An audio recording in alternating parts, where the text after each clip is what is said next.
할렐루야. 여러분, 우리는 우리의 힘으로도 주님을 찬양할 수 없습니다. 주님이 주시는 힘이 아니면요, 우린 예배할 수도 없고 찬양할 수도 없고 나아갈 수도 없는 자예요. 회개가 벌써 터졌어요. 자, 오늘은요 요한계시록 13장 11절에서 18절 말씀입니다. 요한계시록 13장 11절에서 18절 말씀입니다. 다 찾으셨나요? 오셨나요? 다 찾으셨나요? 예, 저와 여러분 한 절씩 교독합니다. 내가 보매 또 다른 짐승이 땅에서 올라오니 어린 양같이 두 뿔이 있고 용처럼 말을 하더라.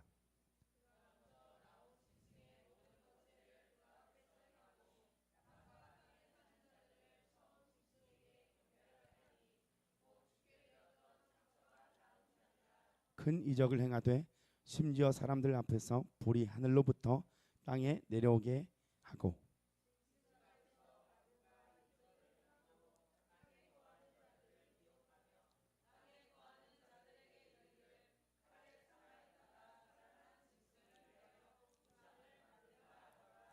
그가 권세를 받아 그 짐승의 우상에게 생기를 주어 그 짐승의 우상으로 말하게 하고 또 짐승의 우상에 경배하지 아니하는 자는 몇이든지 다 죽이게 하더라.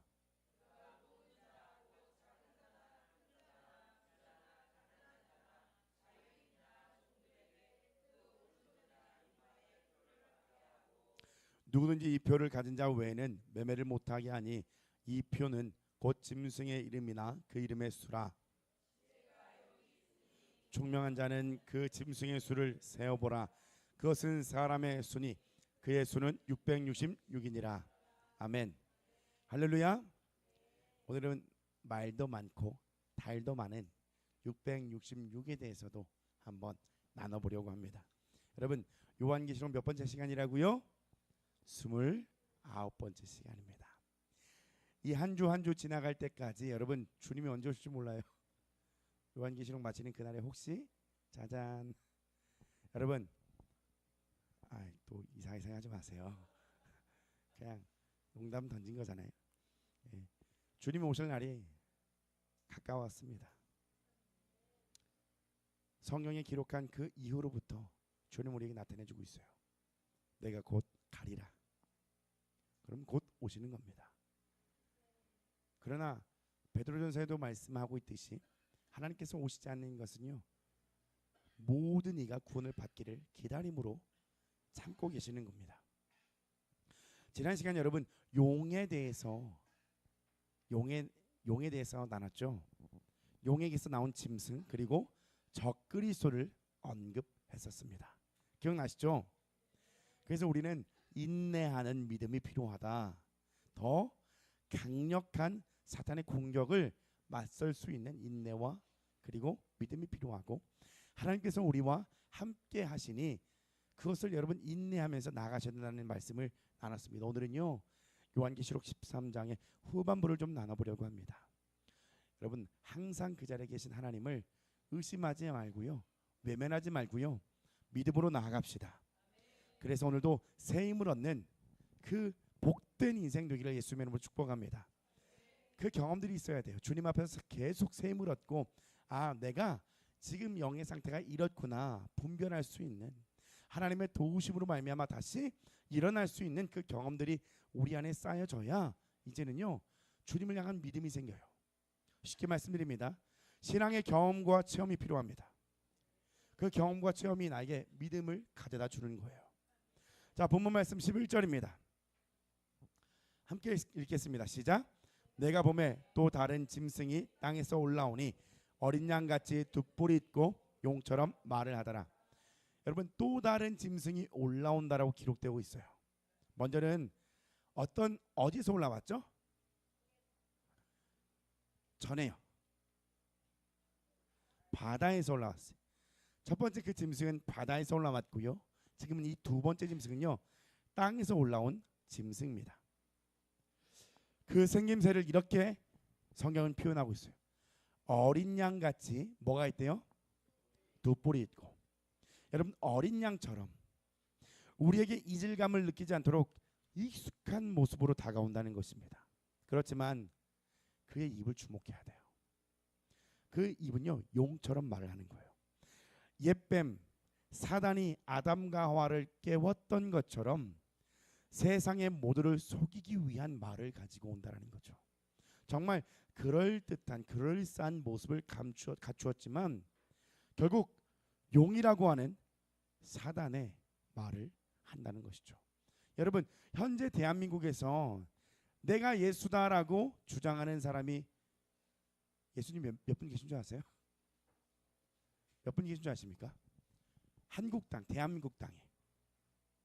여러분 수치로 따지면요 저희보다 인구가 많은 나라들 많죠. 어디 있죠? 인구 많은 나라들? 중국도, 미국도, 인도, 모든 인구 많은 나라를 다 제쳐서 세계 1위예요. 예수님이 이 땅에 가장 많다고 주장해요. 몇 명인 줄 아십니까? 67명이야. 67명. 한 자리에 모아서 진짜 따져보고 싶어요. 진짜 이단이 내가 예수라고 주장하는 사람이요 67명이라는 거예요. 그들도 하나님 예수님의 이야기로는 시작을 하죠. 그러나 결론이 뭐야? 내가 예수라는 거예요. 결론은 내가 예수님이라고, 내가 예수라고 한다는 거예요. 이 땅에 67명이에요. 오늘 본문은 어린 양의 모습을 지니고 있지만 용처럼 말하니 많은 이들이 넘어가는 겁니다. 여러분 용, 사탄 결국엔 다 뭐냐면 요한복음 8장 44절에 말씀하고 있잖아요. 거짓의 뭐예요? 거짓의 아비예요. 모든 거짓의 아비는 뭐냐면요 그 아비로부터 다 나는 거예요. 거짓은요 한 줄기로부터 다 나는 거예요. 거짓은요 나는 속지 않을 거야 라고 생각하잖아요. 그죠? 근데 왜들 그렇게 넘어갈까요? 왜 미혹될까요? 영이기 때문이에요. 영은요 한번 꿰면요 정말 벗기기가 쉽지가 않습니다. 그래서 여러분이 어떤 영에 사로잡히고 어떤 영의 통제를 받는지를 그게 굉장히 중요한 거예요. 이 정도면 괜찮지 하면서 타협하는 그 순간 그 영이 나를 주장하고 지배하는데 우리는 하나님께 돌아갈 수 있다라고 생각하지만 하나님의 긍휼이 없으면 돌아갈 수가 없는 거예요. 여러분 오늘도 예수님 바라보셔야 됩니다. 그 중심이 있으셔야 됩니다. 본문 말씀 12절입니다. 자, 그가 먼저 나온 짐승의 모든 권세를 그 앞에서 행하고 땅과 땅에 사는 자들을 처음 짐승에게 경배하게 하니 곧 죽게 되었던 상처가 나은 자니라. 여기서 먼저 우리가 봐야 할 부분은 뭐냐면요 둘째 짐승은 받은 권세를 통해서 자기 혼자 독단적인 행동을 하지 않습니다. 다시 말씀드립니다. 둘째 짐승은 첫째 짐승을 섬기기 위해 나타난 거예요. 첫째 짐승을 드러내기 위한 목적으로 그는 움직이게 되어 있습니다. 그리고 곧 죽게 되었던 상처가 나은 자는 누굴까? 자, 한 번 더 말씀 남겨주시면요 3절에서 언급한 이 짐승, 첫 번째 짐승 얘기합니다. 두 번째 짐승은 누구를 경배하고 예배한다고요? 예, 근데 모두를 다 끌고 첫째 짐승에게 굴복시키려고 하는 그 미혹이 있다는 거예요. 자, 이마저도요 누구를 따라했습니까? 예수님 따라한 거예요. 자신을 낮추고 예수님을 따라하는 거예요. 사탄은요 예수님을 계속 따라하는, 모방하는 것을 좋아해요. 사탄은 그 의미, 예수님이 낮아졌다고 하는 그 의미를 또한 담아버립니다. 여러분 사탄은 자신들의 힘을 드러내기보다는요 막 떵떵거리면서 앞에서 막 휘어잡기보다는요 어린 양과 같은 모습을 보여주면서 우리를 속이기를 아주 즐거워해요. 여러분 속지 마세요. 여러분 지금 감정이 막 불편한 거 있죠? 생각이 막 따로 막 어떻게 막 노는 거 있죠? 그죠? 속지 마세요. 틈을 주지 마세요. 그 틈으로 말미암아 사탄이 나를 깬다고요. 여러분 둘째 짐승의 이 정체를 오늘 본문에서 미리 보여주거든요. 예.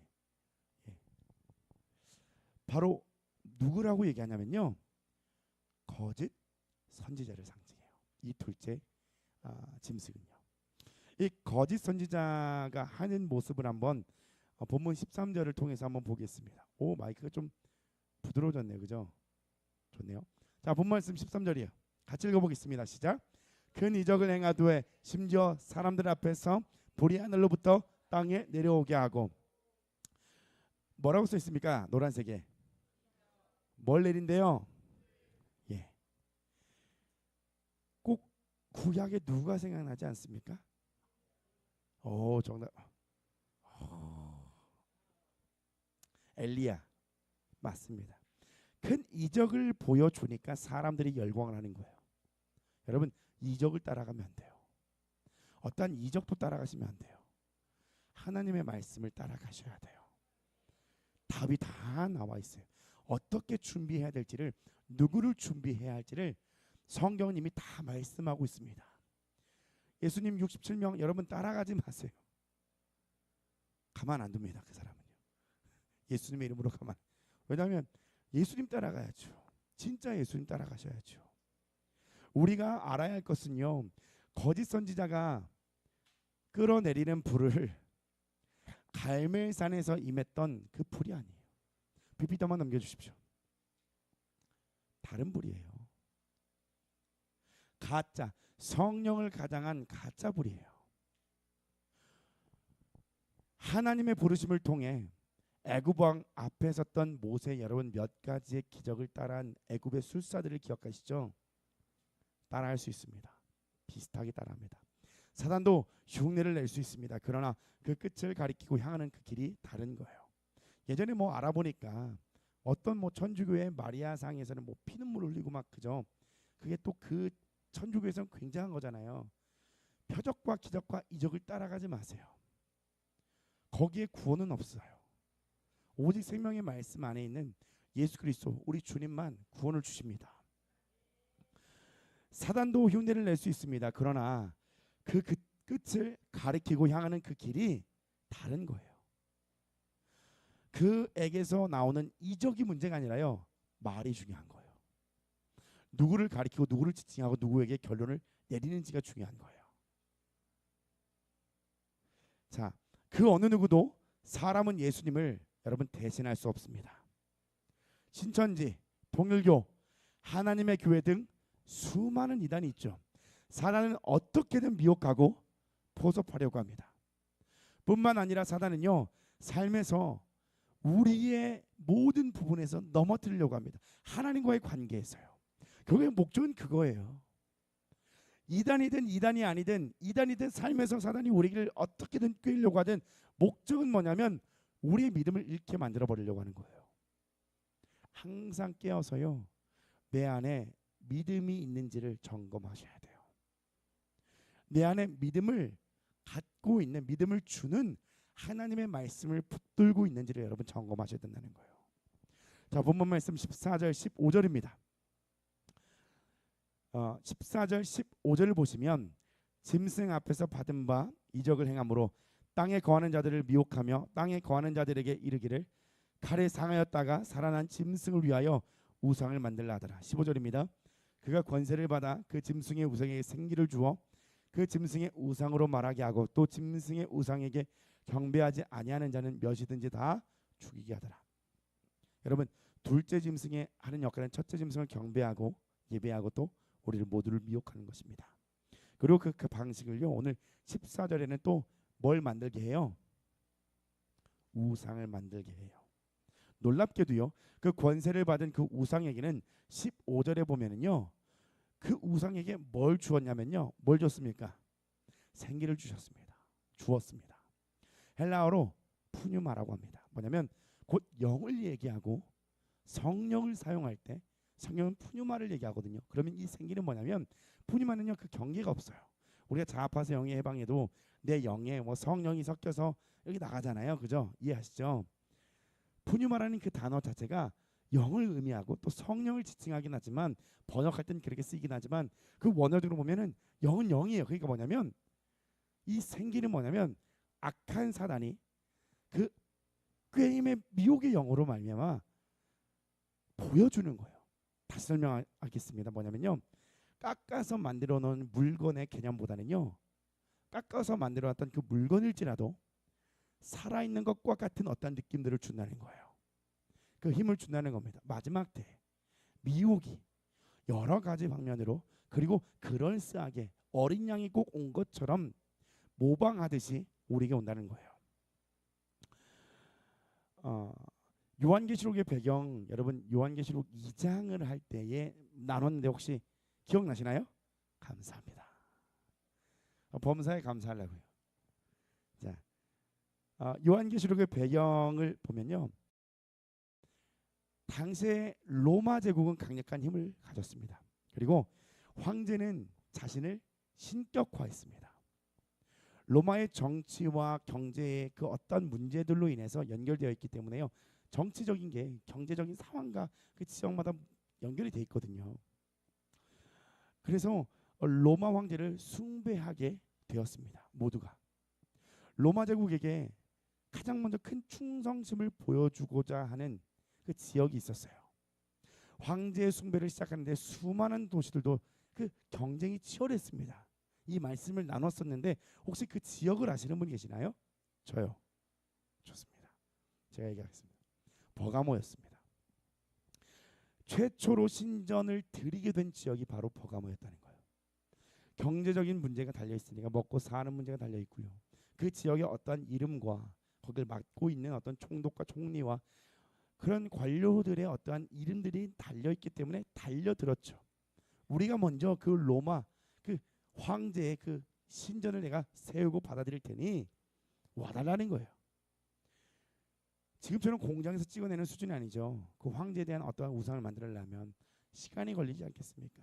그럼 그 순서를 기다리는데 오랫동안 목 타도록 애타게 기다리지 않겠습니까? 근데 거기서 그 경쟁에서 승리한 지역이 어디였다고요? 버가모 지역이었습니다. 적극적으로 신전을 유치하려고 했던 이들이 있었어요.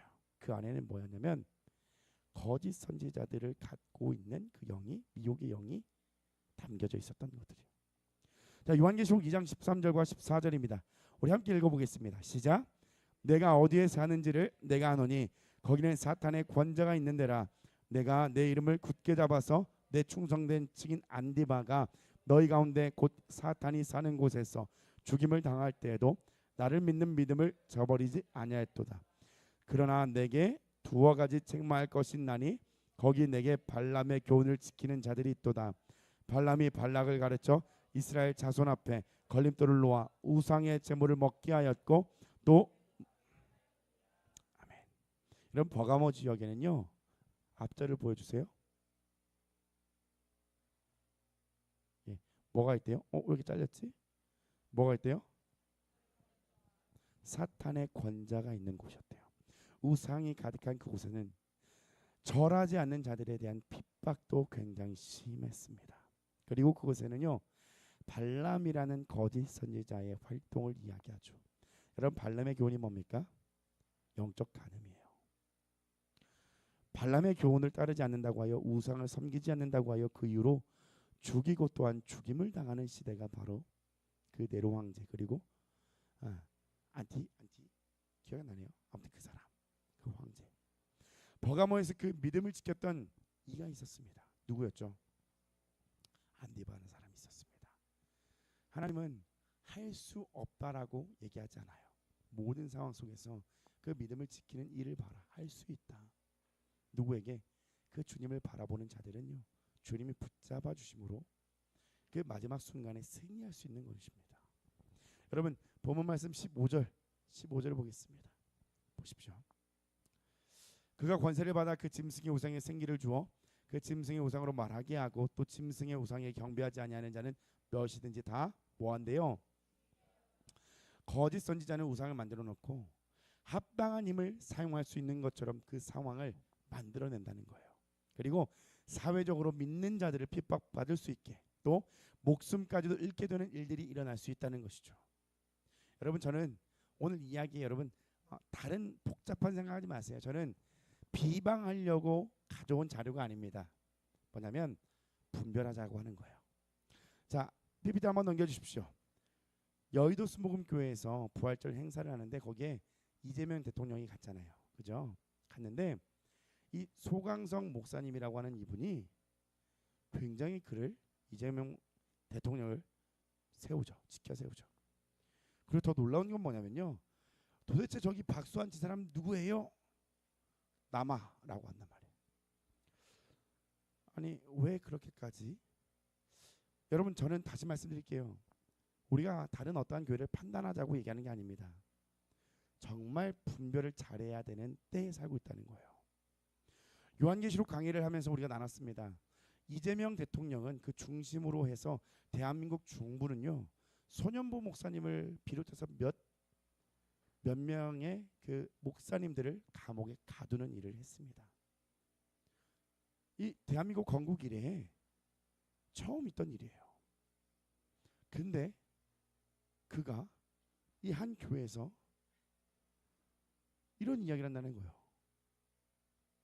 소망을 일으켜 주셨다. 그 대통령이. 저는요 정말 이 시대가 교회 안에서도 미혹을 받는 시대라고 생각을 해요. 정말 깨어 있으셔야 되는 거예요. 마가복음 13장 22절에서 23절입니다. 같이 읽겠습니다. 시작. 거짓 그리스도들과 거짓 선지자들이 일어나서 이적과 기사를 행하여 할 수만 있으면 택하신 자들을 미혹하려 하리라. 너희는 삼가라. 내가 모든 일을 너희에게 미리 말하였노라. 아멘. 마지막 때에 거짓 그리스도들과 그리고 거짓 선지자들의 미혹이 넘쳐날 것인데 여러분 그 모양은 어떤 모양인지는 몰라요. 그러나 미혹은 정말 넘쳐나고 있다는 겁니다. 예수님은 말씀하세요. 뭐라고 말씀하세요? 이 삼가라는 말이 원뜻을 보면 뭐냐면요. 눈으로 바라보지도 말라는 거예요. 구원이 여기 있나 저기 있나 바라보지도 말라는 거예요. 성경님이 말씀하고 있어요. 구원은 예수님께만 있습니다. 그리고 어떤 뜻이냐면요. 그 자리에서 즉시 도망가라는 뜻이 있어요. 너희는 삼가라는 뜻이요. 눈으로 바라보지도 말고 너 그 자리에 있거든 당장 도망가라는 뜻을 갖고 있는 거예요. 그런 교회, 그런 목회자, 그런 집단에 있다라고 한다면 바로 그것을 떠나야 한다는 것입니다. 여러분 성경 공부가 나쁜 게 아니죠. 근데 우리가 잘 알잖아요. 이단에 성경 공부하자고 막 데리고 가자고 하잖아요. 그죠? 교회 안에서만 하세요. 예. 그거 더 안다고 해서 여러분 지식만 쌓일 뿐이지 예수님을 더 알아가는 게 아니에요. 주님을 향한 갈망이 있으면 주님은 주님을 우리에게 어떻게든 알게 하십니다. 정말 박해가 있는 나라를 보시면요. 성경을 다 수십 번 수백 번 읽고 예수님 만난 게 아니라요. 쪽복음 하나 듣고 예수님 만난 거예요. 성령은 그렇게 역사하시지 지식으로 역사하시는 분이 아니에요. 물론 지식이 없어도 된다는 얘기가 아닙니다. 지식은 필요합니다. 그러나 거기에 온 힘을 다 쏟지 말라는 얘기예요. 사단은 그것들을 사용해서 우리를 미혹하려고 하기 때문이죠. 어떤 목사님께서 여러분 설교를 하실 때에 이런 교회는 절대로 가지 말라고 하는 쇼츠 영상을 제가 전달해 받았어요. 한번 넘겨주십시오. 자, 이런 교회는 절대 가지 말라고 어떤 목사님이 신신당부를 하더라고요. 혹여나 이사를 가게 되거나 혹시 멀리 직장 때문에 신앙생활을 하게 되었을 때에는 이런 교회는 절대 가지 마. 그러면서 그 목사님이 뭐라고 얘기를 했냐면요. 다 읽으셨죠? 예, 한 번 더 넘겨주십시오. 복음의 반대말은 뭐예요? 자랑이고 자랑의 반대말은 뭐예요? 앞에 한번 다시 넘겨주십시오. 뭐 하냐면 자랑만 하는 거예요. 우리 교회는 능력 있고 크고 뭐 돈도 많고 권력 있고 행사하는. 여러분 복음과 반대되는 길을 가고 있다라고 어떤 목사님이 얘기를 하는 거예요. 근데 제가 아까 말씀드렸잖아요. 판단하려고 오늘 말씀을 드리는 게 아닙니다. 나 자신을 분별하자고 하는 거예요. 나에겐 혹시 그런 교만이 있지 않은가 돌아보는 거예요. 우리 안에 숨겨진 그 교만 다 있습니다. 전 100% 있어요. 죄인이기 때문에 100% 있습니다. 우리 모두요 다 교만이 있습니다. 그 교만을 감추고 가장할 수 있어요. 겸손한 모양으로. 여러분 늑대의 탈을 쓴 양과 뭐가 다릅니까? 속은 늑대예요. 근데 양탈을 썼다고 해서 여러분 그게 양이 됩니까? 아니죠. 우리 안에 다 있어요. 겉으로 겸손한 척해도 그 안에 교만이 있다고요. 이게 오늘 주님 앞에 부서져야 됩니다. 우리 인생 가운데 여러분 교만이 비춰진다면 즉시 회개하십시오. 교만은 그 무엇보다도 우리를 끌고 내려가는 거거든요. 패망의 선봉이 뭐예요? 교만이에요. 도박을 해도 패망해요. 가정이 망합니다. 정말 어린 아이들이 있어서 제가 말을 못하지만 우리가 극심한 매스컴을 통해서 볼 수 있는 죄악들이 있잖아요. 다 패망합니다. 그죠? 예, 그것도 패망해요. 상상하는 그것도 다 패망합니다. 근데 무엇보다도 패망하는 게 뭐냐면 교만이라는 거예요. 이 교만을 여러분 항상 하나님 앞에 엎드려야 되는 거예요. 조심한다고 될 것도 아니에요. 교만이 보이면 주님 앞에 엎드리셔야 돼요. 그 자리에서 엎드리셔야 돼요. 그거 아니면 살 수가 없습니다. 자, 본문 말씀 16절입니다. 같이 읽습니다. 시작. 그가 모든 자 곧 작은 자나 큰 자나 부자나 가난한 자나 자유인이나 종들에게 그 오른손에나 이마에 표를 받게 하고. 자, 요한계시록 기록한 이 당시의 병을 또 한번 설명하려고 하는데요. 참 말도 많고 탈도 많습니다. 그죠? 이 표에 대해서. 그럼 표가 뭐예요? 예. 최? 예. 아, 집. 아, 집 또. 예? 쉽이요? 아, 나 집이요. 미혹하지 마세요. 한 길로 갈 수 있게 도와주세요. 여러분, 참 말도 많고 탈도 많은 이야기를 할 건데요. 한번 보시면요, 요한계시록 당시의 배경을 보면요, 나라들 간에 수많은 전쟁들이 있었던 시대예요. 그래서 전쟁에서 패한 포로들을 노예로 삼고는 했습니다. 그리고 그 노예가 도망치지 못하게, 그리고 도망쳐도 저 사람은 노예구나라고 직변할 수 있도록 이 쇠를 달궈서요, 주인의 소유라는 표시를 손목이나 이마에 했다고 합니다. 도망가서 다 노비인 거 한 거예요. 도망친 노비인 거예요. PPT를 한번 넘겨주시면요.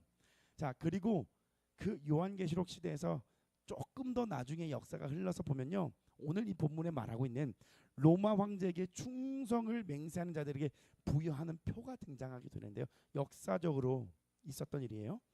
나는 로마 제국 시민이야라고 할 수 있도록 로마 황제의 이름을 새겼다고요. 이 표시가 있어야만 당시의 경제 활동이 가능했습니다. 물건을 사고 팔 수 있는 매매가 가능했다는 거예요. 여러분, 그 표는 로마 황제는 나의 주님이고 나의 하나님이다라고 고백을 해야 먼저 그 자격이 주어지는 거예요. 가장 처음과 끝의 자격이에요. 로마 황제는 나의 신이라고 여기고 믿고 따라야 그 로마 제국 안에서 물건을 사고 팔 수가 있었던 거예요. 당시의 표를 받는 사람은 꼭 이런 얘기죠. 나는 바다 짐승의 소유자라고 나를 팔아 넘긴 것과 같습니다. 여러분, 그 사람, 이걸 받는 사람은요, 이제 로마 제국의 핍박과 압박은 필요 없어요. 어떠한 어려움도 당하지 않습니다. 물건도 살 수 있고요, 먹을 수 있어요. 그러나 이거를 받지 않았던 그리스도인들은 카타콤 나려가는 거예요. 그 일이 한번 그 당시에 벌어졌습니다. 결국 짐승의 표를 받는 것은요, 황제 편에 서는 거예요. 결국 이 표를 받는 것은 세상 편에 서는 거고요. 결국 이 표를 받는 것은 사탄의 편에 서게 되는 거예요. 배교를 의미하는 거죠. 그럼 이 표를 받는다는 것이 무엇을 의미하는지를 좀 자세히 한번 보겠는데요. 다시 한번 본문 말씀 17절입니다.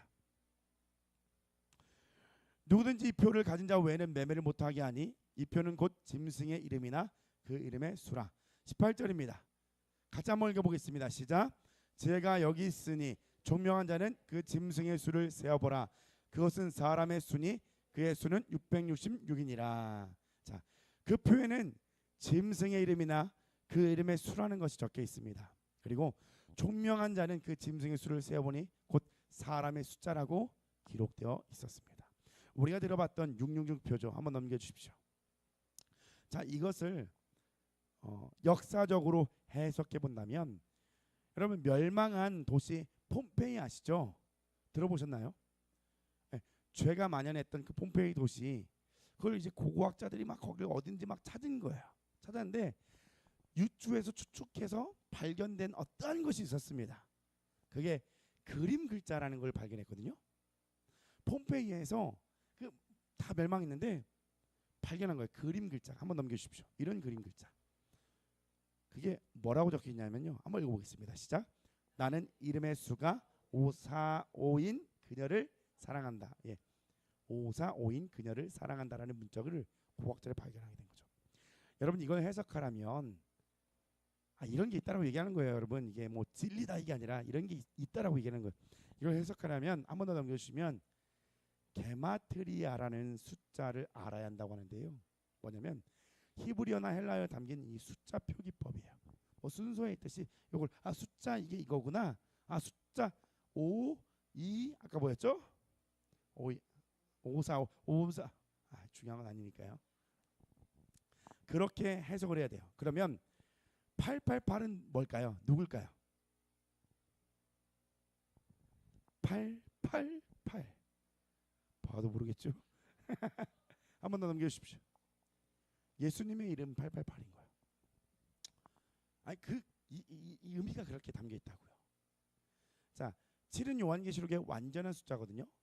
888은 뭐냐면 그것을 뛰어넘는, 통치하는 주권자라는 뜻이 있어요. 자, 그리고 한 번 더 넘겨주시면요. 로마 황제대로는 뭐라고 돼 있어요? 그 당시에 기독교인들 요한계시록 당시에 기독교인들을 받겠던 네로 황제는 666이라는 표시를 갖고 있어요. 이게 막 절대적인 진리라는 게 아닙니다, 여러분. 오해하지 마세요. 그냥 기독교 안에 연구하고 했던 모든 방식 중에 이러한 부분들이 있다라고 소개를 해드리는 겁니다. 그러면 666은 뭘까요? 완전한 수를 향해 쫓아오는 사단의 숫자랑 같다는 거예요. 한 번 더 넘겨주십시오. 666 짐승의 표를 오른손과 이마에 받는 것은 뭘 의미할까요? 여러분 신명기 6장 5절에 보면 너는 마음을 다하고 뜻을 다하고 힘을 다하여 주 너의 내 하나님을 여호와를 사랑하라라고 말씀하고 있죠. 그리고 6절에는 뭐라고 있어요? 이 말씀을 어디에 새기래요? 마음에 새기라고 했습니다. 그러면 이 짐승의 표는 뭘 의미하냐면요. 이 마음을 빼앗을 수 있는 우리의 모든 생각과 우리의 손으로 하는 어떠한 것들, 매매하고 물건을 사고 파는 모든 것들을 그 자리를 세상에게 사단에게 내어준다는 거예요. 하나님을 사랑하는 것을 우리 마음에 품어야 되는데 생각과 우리의 행동의 모든 것을 사단에게 내어준다는 겁니다. 다시 말씀드리면 주인이 바뀐 삶이에요. 사단에게 굴복하고 사단을 예배하며 경배하는 그 환경으로 그 상황으로 우리를 몰아갈 겁니다. PPT 한번 넘겨주십시오. 여러분 예전에 한 번 더요. 예전에 여러분 바코드가 나왔을 때에 이것을 여러분 짐승의 표라고 해서 90년도에 한창 난리였습니다. 기독교계. 근데 그게 짐승의 표라는 뭐 그런 뭐 그게 없어요. 그죠? 바코드를 뭐 과자 사 먹고 뭐 라면 사 먹는데 뭐 그죠? 근데 그 뒤에 또 신용카드가 나왔을 때도 이게 짐승의 표라고 또 난리가 났어요. 그리고 또 한창 한번 넘겨주십시오. 뭐가 나왔어요? 베리침이 나왔을 때 한창 제가 10년 전에 신학대학교 다닐 때요. 그 터미널에도요. 베리침 받지 말라는 그걸 들고요. 나와 있는 사람들이 있었어요. 사실 근데 죄송한 얘기지만 그거 알리는 건 너무 감사한데 그거 한다고 해서 안 받지는 않을 거란 말이에요. 그러니까 뭐냐면 이 작은 칩을 사람에게 심으면 매매가 가능하다고 해서 또 한번 난리가 났었습니다. 저는요 성경대로 이렇게 사람을 통제할 수 있는 이 방식으로 이 땅의 요한계시록의 시대를 우리에게 이렇게 흘러가지 않을까라는 추측은 해볼 수 있을 때 여러분 이게 다 진리라고 말씀드리는 건 아닙니다. 성경은 진리지만 이 성경이 구체적으로 뭘 가르치지 않기 때문에 이 시대는 그냥 이렇게 볼 수 있겠다라고 생각하는 거예요. 여러분 현재 와서는 이 짐승의 표는 강제적으로 받게 하기보다는요 자원하는 마음이 들게끔 표를 받도록 그 상황으로 몰고 가게 되지 않을까 싶은 거예요. 너 무조건 받아야 돼. 안 받으면 안 돼가 아니라 받지 않으면 손해야. 여러분 코로나 때 혹시 백신을 받잖아요. 그때 지금 부작용이 나온다고 막 매스컴에서 막 난리가 났죠. 근데 이 백신이 짐승의 표라는 게 아니라요. 받지 않으면 어떤 활동도 하기가 어려워요. 간호사들도 무조건 4차까지 받아야 되고요. 공직에 있는 사람들도 다 받아야 되고요. 그렇게 흘러가지 않을까 싶은 거예요. 왜 그렇게 얘기할 수 있을까요? 한 번 더 넘겨주시면요. 한 번 더 넘겨주십시오. 네, CBDC라고 있습니다. 중앙은행 디지털 화폐죠. 뭐냐면요. 중앙은행이 발행하는 전제적 형태의 법정 통화로서 이 현금과 동일한 가치를 가지고 있는 거예요. 이거 안전해. 이건 잃어버릴 일 없어. 안전해. 그리고 효율적이야. 인출하지 않아도 되고 그래서 디지털화된 수단인 거예요. 이거를요. 한 번 더 PPT를 넘겨주시면요. 대한민국에서도 본격적으로 이 디지털 화폐 만들기를 시작을 하고 있죠. 이 제도는요. 지금 중국에서 사용되고 있습니다. 사용하고 있습니다. 이미 중국은 종이 화폐의 사용이 사라졌어요. 다. 중국에 다녀온 한 목사님이 계세요. 서산에 한 목사님이 계시는데 예, 그 중국을 다녀오셨는데 그 목사님 말씀하시기를 길거리에 나와서 나무를 파는 할머니도 요 QR 코드로 결제를 하신대요. 화폐가 없어졌으니까요. 이 CBDC의 문제는 뭐냐면요. 자유가 침해되는 거예요. 자신의 모든 경제 활동을 정부에서 다 알고 있습니다. 파악하고 통제할 수 있다는 무언가가 있다는 거죠. 정부에 그럼 어떠한 어두운 계획이 있다는 거예요? 그게 아니라 현 시대에 요한계시록을 우리가 살펴본다는 가정하에 야 이거 조심해야겠다. 우리 기도해야겠다라는 거죠. 자 PPT를 보시면 한 번 더 넘겨주시면요. 지역 화폐를 주죠. 그리고 소비 쿠폰을 지급하죠.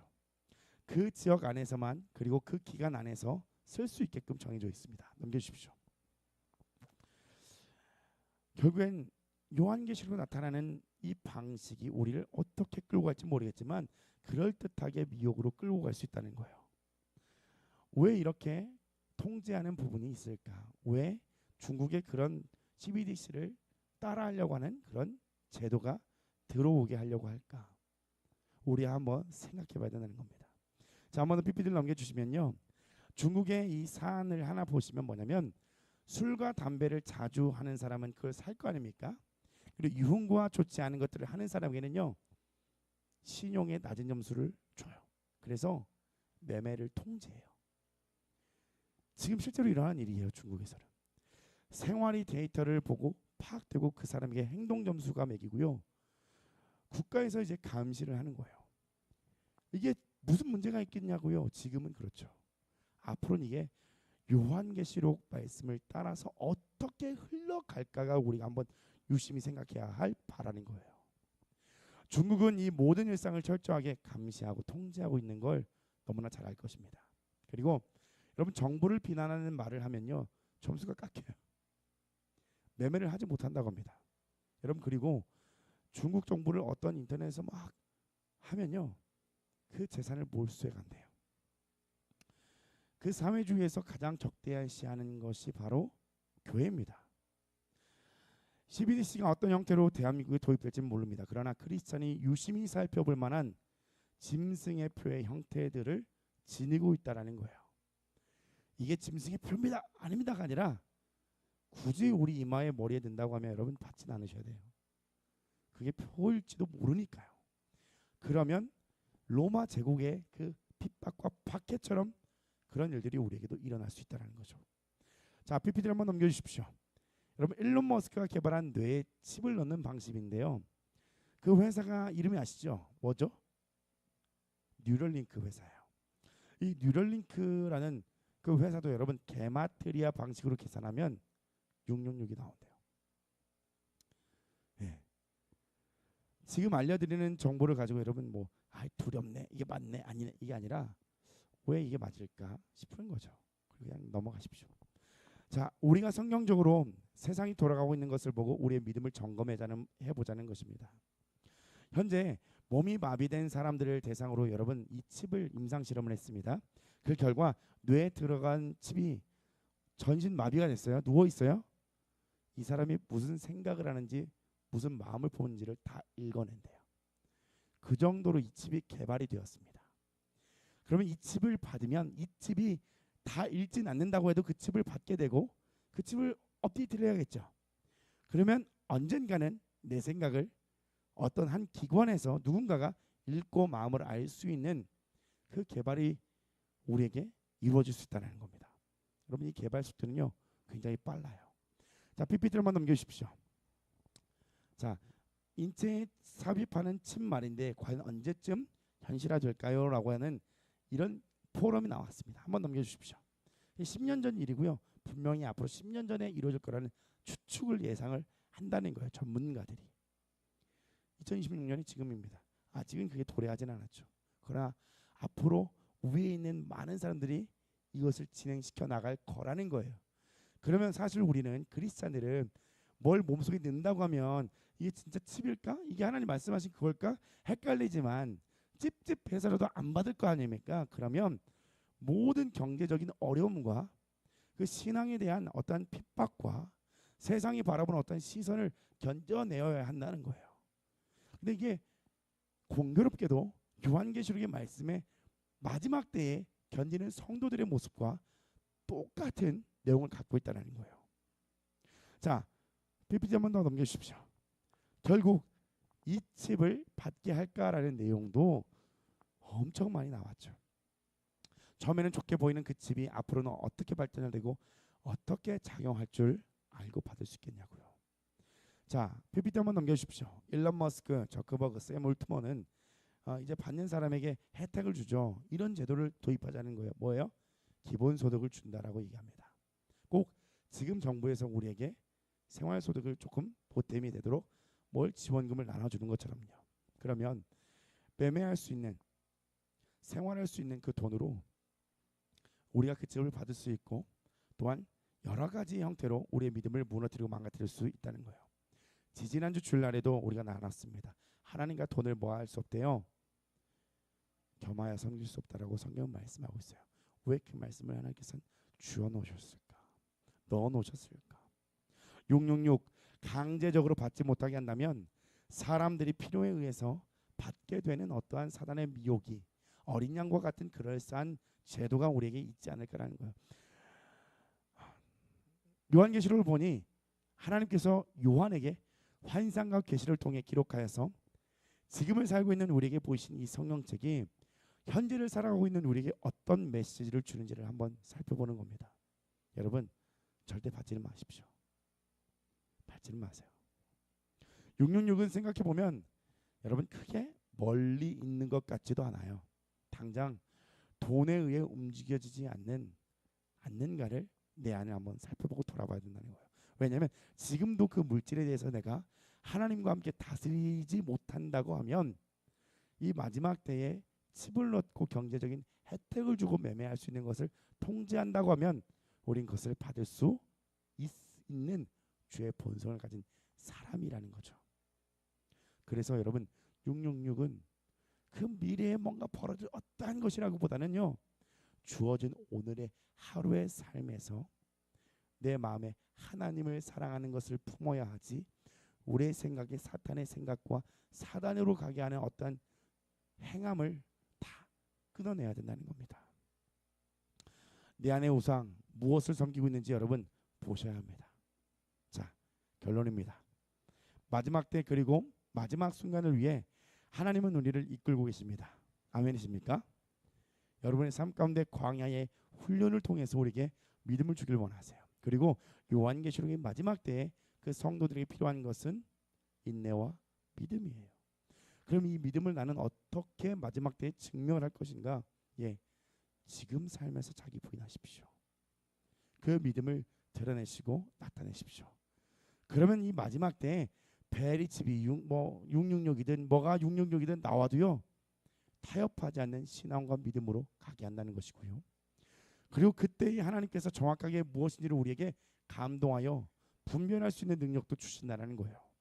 중요한 것은 먼 날이 있을 그거에 대한 예비하고 대비하는 게 아니라 어떤 삶을 어떠한 생각을 갖고 그게 아니라 우리의 믿음을 준비해야 된다는 거예요.